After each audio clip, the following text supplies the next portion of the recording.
हरे कृष्णा। सत्यनारायण भगवान की पूजा सनातन धर्म में एक अत्यंत लोकप्रिय और फलदायी अनुष्ठान है। इस व्रत में भगवान विष्णु के सत्य स्वरूप सत्यनारायण जी की पूजा किया जाता है। मान्यता है कि जो भी श्रद्धा और भक्ति के साथ इस व्रत को करता है उसके समस्त दुख दूर होते हैं।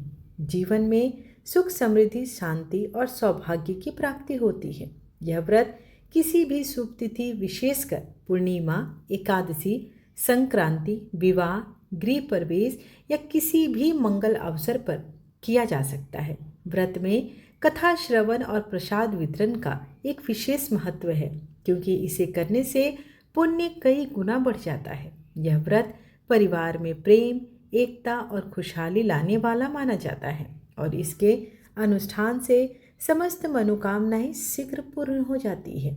आप सभी श्रोतागणों को जीवन अमृत चैनल की ओर से सावन पूर्णिमा की हार्दिक शुभकामनाएं।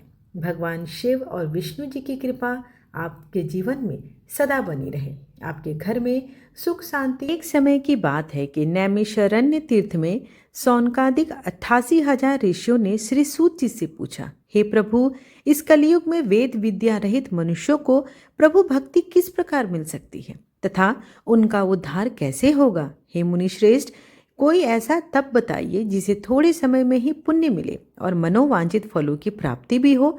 इस प्रकार की कथा सुनने की हम आपसे इच्छा रखते हैं।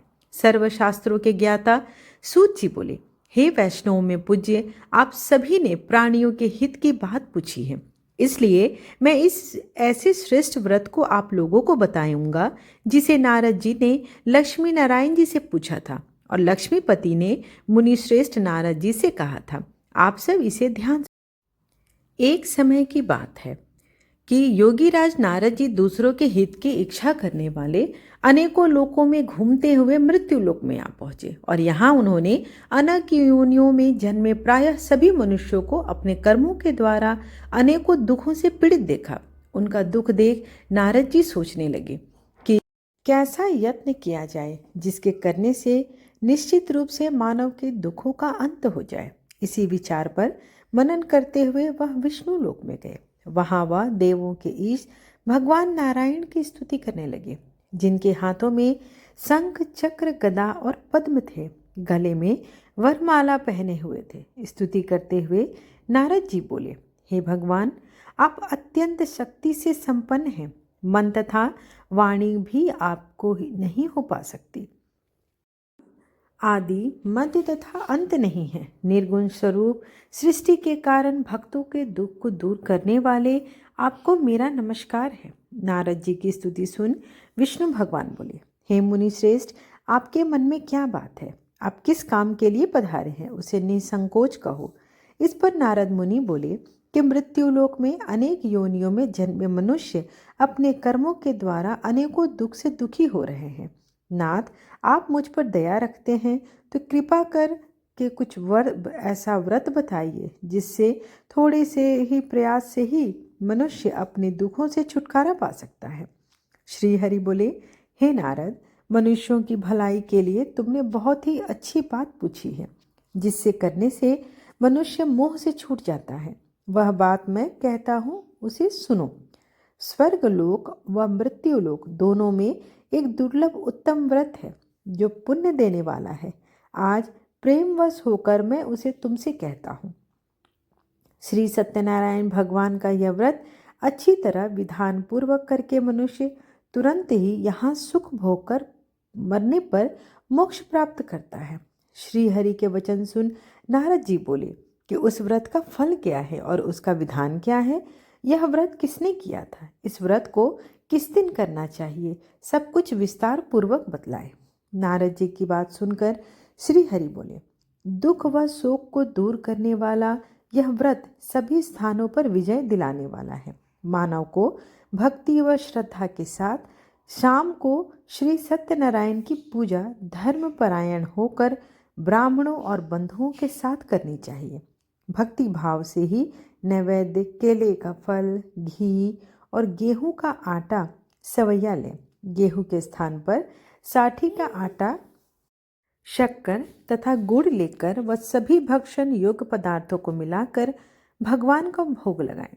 ब्राह्मणों सहित बंधु बांधवों को भी भोजन कराएं। उसके बाद स्वयं भोजन करें। भजन कीर्तन के समय भगवान की भक्ति में लीन हो जाए। इस तरह से सत्यनारायण भगवान का यह व्रत करने पर मनुष्य की सारी इच्छाएं निश्चित रूप से पूरी होती हैं। इस कलिकाल अर्थात कलयुग में मृत्यु लोक में मोक्ष का यही एक सरल उपाय है। इस प्रकार सत्यनारायण व्रत कथा का पहला अध्याय यही समाप्त हुआ। सत्यनारायण कथा द्वितीय अध्याय। सूत जी बोले, हे ऋषियों, जिसने पहले समय में इस व्रत को किया था उसका इतिहास कहता हूँ, ध्यान से सुनो। सुंदर काशीपुरी नगरी में एक अत्यंत निर्धन ब्राह्मण रहता था। भूख प्यास से परेशान वह धरती पर घूमता रहता था। ब्राह्मणों से प्रेम से करने वाले भगवान ने एक दिन ब्राह्मण का वेश धारण कर उसके पास जाकर पूछा, हे विप्र, नित्य दुखी होकर तुम कहाँ पृथ्वी पर घूमते हो? दिन ब्राह्मण बोला, मैं निर्धन ब्राह्मण हूँ, भिक्षा के लिए धरती पर घूमता हूँ। हे भगवान, यदि आप इसका कोई उपाय जानते हो तो बताएं। वृद्ध ब्राह्मण कहता है कि सत्यनारायण भगवान मनोवांछित फल देने वाले हैं, इसलिए तुम उनका पूजन करो। इसे करने से मनुष्य सभी दुखों से मुक्त हो जाता है। वृद्ध ब्राह्मण बनकर आए श्री सत्यनारायण भगवान उस निर्धन ब्राह्मण को व्रत का सारा विधान बताकर अंतर ध्यान हो गए। ब्राह्मण मन ही मन सोचने लगा कि जिस व्रत को वृद्ध ब्राह्मण कहने आए थे मैं उसे जरूर करूँगा। यह निश्चय करने के बाद उसे रात में नींद नहीं आई। वह सवेरे उठकर सत्यनारायण भगवान के व्रत का निश्चय कर भिक्षा के लिए चला गया। उस दिन निर्धन ब्राह्मण को भिक्षा में बहुत सारा धन मिला, जिससे उसने बंधु बांधवों के साथ मिलकर श्री सत्यनारायण भगवान का व्रत संपन्न किया। भगवान सत्यनारायण का व्रत संपन्न करने के बाद वह निर्धन ब्राह्मण सभी दुखों से छूट गया और अनेक प्रकार की संपत्तियों से मुक्त हो गया। उसी समय से यह ब्राह्मण हर माह इस व्रत को करने लगा। इस तरह से सत्यनारायण भगवान के व्रत को जो मनुष्य करेगा वह सभी प्रकार के पापों से छूटकर मोक्ष को प्राप्त होगा। जो मनुष्य इस व्रत को करेगा वह भी सभी दुखों से मुक्त हो जाएगा। सूत जी बोले कि इस तरह से नारद जी से नारायण जी का कहा हुआ श्री सत्यनारायण व्रत को मैंने तुमसे कहा। हे विप्रो, मैं अब और क्या कहूँ? ऋषि बोले, हे मुनिवर, संसार में उस विप्र से सुनकर और किस किसने इस व्रत को किया, हम इस बात को सुनना चाहते हैं। इसके लिए हमारे मन में श्रद्धा का भाव है। सूत जी बोले, हे मुनियों, जिसने इस व्रत को किया वह कथा अब सुनो। एक समय वही विप्र धन व ऐश्वर्य के अनुसार अपने बंधु बांधवों के साथ इस व्रत को करने को तैयार हुआ। उसी समय एक लकड़ी बेचने वाला बूढ़ा आदमी आया और लकड़ियां बाहर रखकर अंदर ब्राह्मण के घर में गया। प्यास से दुखी वह लकड़हारा उनको व्रत करते देख विप्र को नमस्कार कर पूछने लगा, आप यह क्या कर रहे हैं तथा इसे करने से क्या फल मिलेगा? कृपया कर मुझे भी बतलाएं। ब्राह्मण ने कहा कि सब मनोकामनाओं को पूरा करने वाला यह सत्यनारायण भगवान का व्रत है। इनकी कृपा से ही मेरे घर में धन धान आदि की वृद्धि हुई है। विप्र से सत्यनारायण व्रत के बारे में जानकर लकड़हारा बहुत प्रसन्न हुआ। चरणामृत लेकर वह प्रसाद खाने के बाद वह अपने घर गया। लकड़हारे ने अपने मन में संकल्प किया कि आज लकड़ी बेचने से जो धन मिलेगा उसी से श्री सत्यनारायण भगवान का उत्तम व्रत करूंगा। मन में विचार कर बूढ़ा आदमी सिर पर लकड़ियां रख उस नगर में बेचने गया जहां धनी लोग रहते थे। उस नगर में उसे अपनी लकड़ियों का दाम पहले से 4 गुना अधिक मिलता है। बूढ़ा प्रसन्नता के साथ दाम लेकर केले, शक्कर, घी, दूध, दही और गेहूं का आटा ले श्री सत्यनारायण भगवान के व्रत की समस्त सामग्रियां लेकर अपने घर गया। वहां उसने अपने बंधु बांधवों को बुलाकर विधि विधान से श्री सत्यनारायण भगवान का पूजन और व्रत किया। इस व्रत के प्रभाव से वह बूढ़ा लकड़हारा धन, पुत्र आदि से युक्त होकर संसार के समस्त सुख भोग अंतकाल में वैकुंठ धाम को चला गया। इस प्रकार श्री सत्यनारायण व्रत कथा का द्वितीय अध्याय यही संपूर्ण हुआ। तृतीय अध्याय। सूत जी बोले, हे श्रेष्ठ मुनियों, अब आगे की कथा कहता हूँ, सुनो। पहले समय में उल्कामुख नाम का एक बुद्धिमान राजा था। वह सत्यवक्ता और जितेंद्रिय था। प्रतिदिन देव स्थानों पर जाता और निर्धनों को धन देकर उनके कष्ट दूर करता था। उसकी पत्नी कमल के समान मुख वाली तथा सती साध्वी थी। भद्रशिला नदी के तट पर उन दोनों ने श्री सत्यनारायण भगवान का व्रत किया। उसी समय साधु नाम का एक वैश्य आया। उसके पास व्यापार करने के लिए बहुत सा धन भी था। राजा को व्रत करते देखकर वह विनय के साथ पूछने लगा, हे राजन, भक्तिभाव से पूर्ण होकर आप यह क्या कर रहे हैं? मैं सुनने की इच्छा रखता हूँ, तो आप कृपा कर मुझे बतलाइए। राजा बोला, हे साधु, अपने बंधु बांधवों के साथ पुत्र प्राप्ति के लिए एक महाशक्तिमान श्री सत्यनारायण भगवान का व्रत और पूजन कर रहा हूँ। राजा के वचन सुन साधु आदर से बोला, हे राजन, मुझे इस व्रत का सारा विधान कहिए। आपके कथनानुसार मैं भी इस व्रत को करूँगा। मेरी भी कोई भी संतान नहीं है। इस व्रत को करके मैं भी संतान प्राप्ति करूँगा। राजा से व्रत का सारा विधान सुन व्यापार से निवृत्त हो वह अपने घर गया। साधु वैश्य ने अपनी पत्नी को संतान देने वाले इस व्रत का वर्णन कह सुनाया और कहा कि जब मेरी संतान होगी तब मैं इस व्रत को करूँगा। साधु ने इस तरह के वचन अपनी पत्नी लीलावती से कहे। एक दिन लीलावती पति के साथ आनंदित हो सांसारिक धर्म में प्रवृत्त होकर सत्यनारायण भगवान की कृपा से गर्भवती हो गई। 10वें महीने में उसके गर्भ से एक सुंदर कन्या ने जन्म लिया। दिनों दिन वह ऐसे बढ़ने लगी जैसे कि शुक्ल पक्ष की चंद्रमा बढ़ती हो। माता पिता ने अपनी कन्या का नाम कलावती रखा। एक दिन लीलावती ने मीठे शब्दों में अपने पति को याद दिलाया कि आपने श्री सत्यनारायण भगवान के जिस व्रत को करने का संकल्प किया था उसे करने का समय आ गया है। आप इस व्रत को करिए। साधु बोला कि हे प्रिय, इस व्रत को मैं उसके विवाह पर अवश्य करूँगा। इस प्रकार अपनी पत्नी को आश्वासन देकर वह नगर को चल गया। कलावती पिता के घर में रह दिनों दिन बड़ी होने लगी। साधु ने एक बार नगर में अपनी कन्या को सखियों के साथ देखा तो तुरंत ही दूत को बुलाया और कहा, मेरी कन्या के योग्य वर देख कर आओ। साधु की बात सुनकर दूत कंचन नगर में पहुंचा और वहां देखभाल कर लड़की के सुयोग वानिक पुत्र को ले आया। सुयोग लड़के को देख साधु ने बंधु बांधवों को बुलाकर अपनी पुत्री का विवाह कर दिया। लेकिन दुर्भाग्य की बात ये कि साधु ने अभी भी श्री सत्यनारायण भगवान का व्रत नहीं किया। इस पर भगवान क्रोधित हो गए और श्राप दिया कि साधु को अत्यधिक दुख मिले। अपने कार्य में कुशल साधु बनिया जमाई को लेकर समुद्र के पास स्थित होकर रत्नासर नगर में गया। वहां जाकर दामाद ससुर दोनों मिलकर चंद्रकेतु राजा के नगर में व्यापार करने लगे। एक दिन भगवान श्री सत्यनारायण की माया से एक चोर राजा का धन चुराकर भाग रहा था। उसने राजा के सिपाहियों को अपना पीछा करते देख चुराया हुआ धन वहां रख दिया जहां साधु अपने जमाई के साथ ठहरा हुआ था। राजा के सिपाहियों ने साधु वैश्य के पास राजा का धन पड़ा देखा तो वह ससुर जमाई दोनों को बांधकर प्रसन्नता से राजा के पास ले गए और कहा कि उन दोनों चोरों को हम पकड़ लाए हैं और आप आगे की कार्यवाही करें। राजा की आज्ञा से उन दोनों को कठिन कारावास में डाल दिया गया और उनका सारा धन भी उनसे छीन लिया गया। श्री सत्यनारायण भगवान के श्राप से साधु की पत्नी भी बहुत दुखी हुई और घर में जो धन रखा था उसे चोर चुरा ले गए।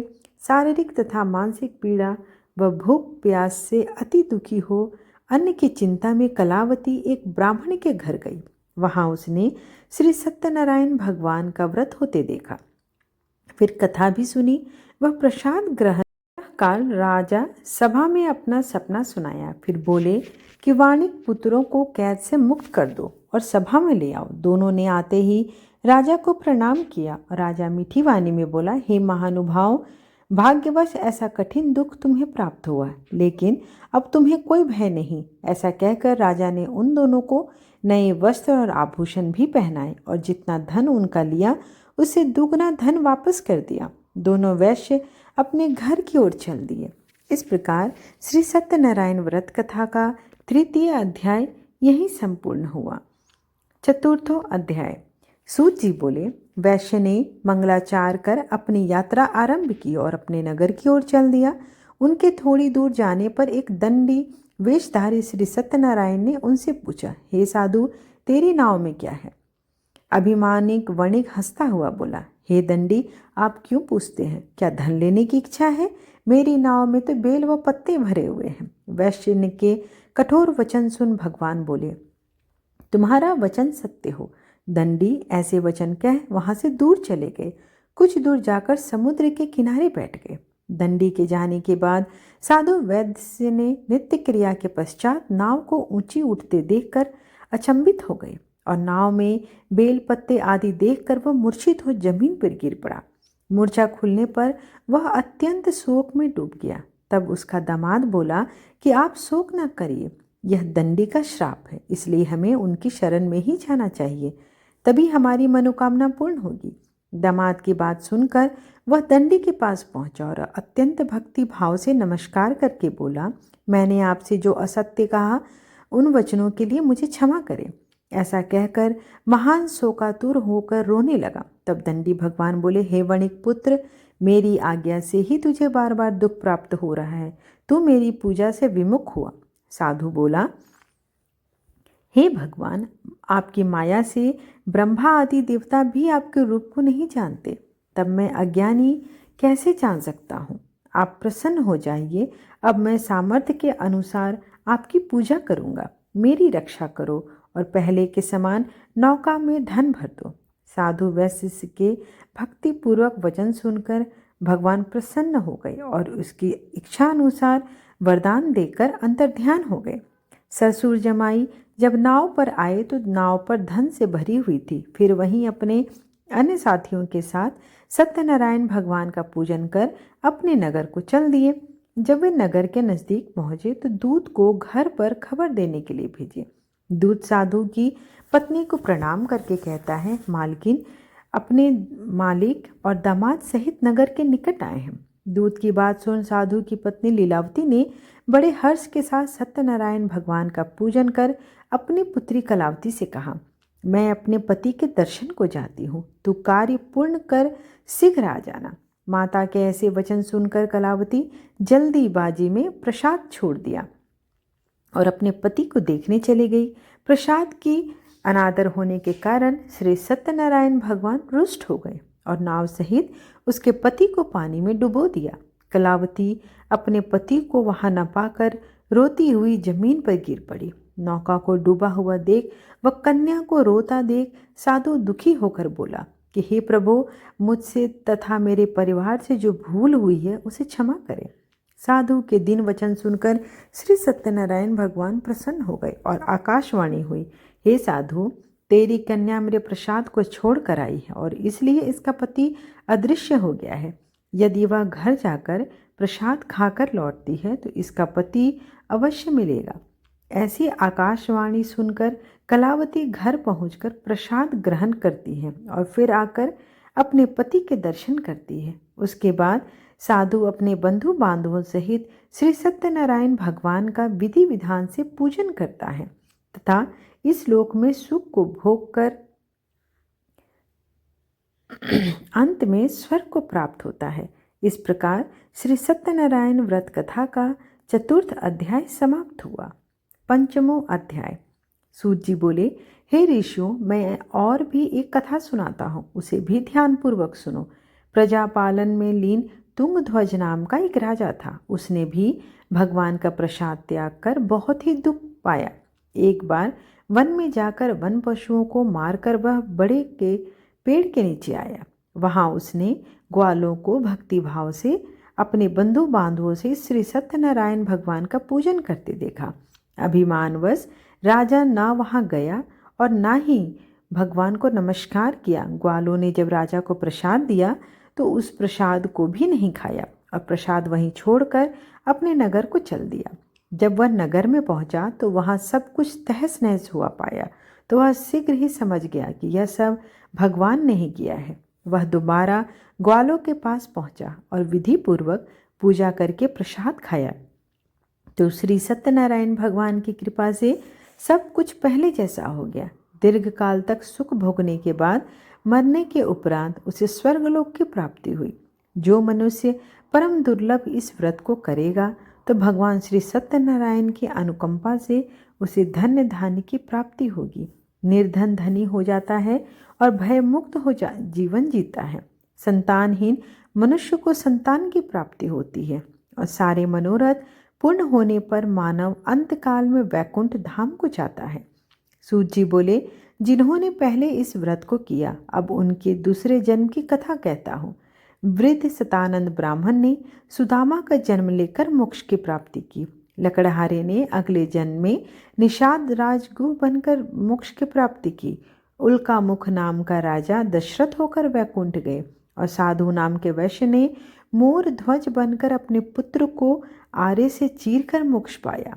महाराज तुंगध्वज ने स्वयंभू होकर भगवान में भक्ति युक्त हो कर्म कर मोक्ष पाया।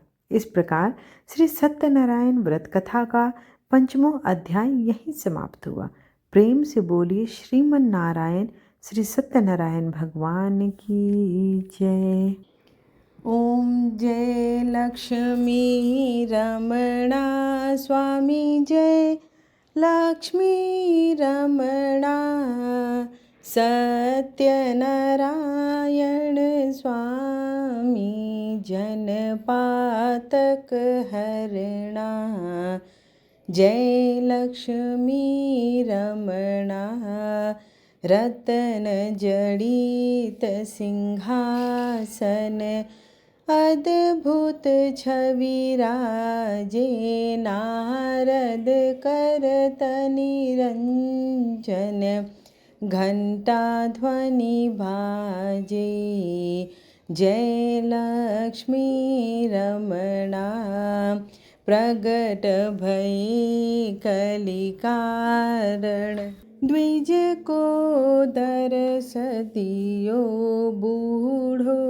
ब्राह्मण बन कर कंचन महल की ओर जय लक्ष्मी रमणा दुर्बल भील करोल जिन पर कृपा करी चंद्रचूड़ एक राजा तिनकी विपत्ति हरी जय लक्ष्मी रमणा वैश्य मनोरथ पायो श्रद्धा तज दीन्ही सो फल भोग्यो प्रभु जी फिर स्तुति कीन्ही जय लक्ष्मी रमणा भाव भक्ति के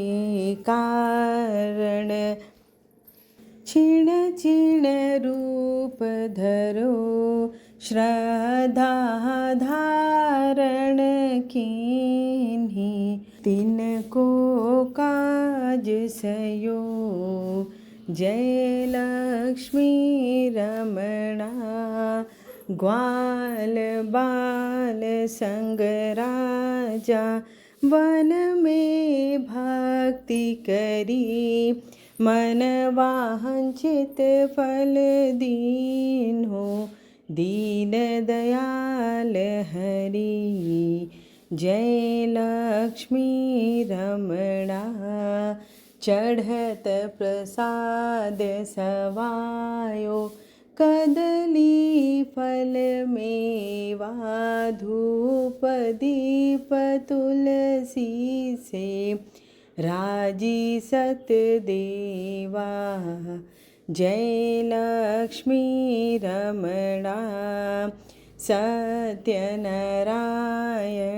जी की आरती जो कोई नर गावे कहत शिवानंद स्वामी सुख संपत्ति पावे जय लक्ष्मी रमणा श्री जय लक्ष्मी रमणा त्वमेव माता च पिता त्वमेव बन्धु च सखा त्वमेव वेद्या द्रविणं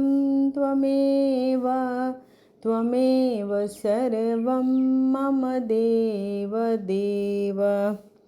आशा करती हूँ कि आपको आज की वीडियो पसंद आई हो। वीडियो पसंद आए, मेहनत पसंद आए तो आप वीडियो को लाइक अवश्य करें और चैनल को सब्सक्राइब अगर नहीं किया है तो उसे कर लें।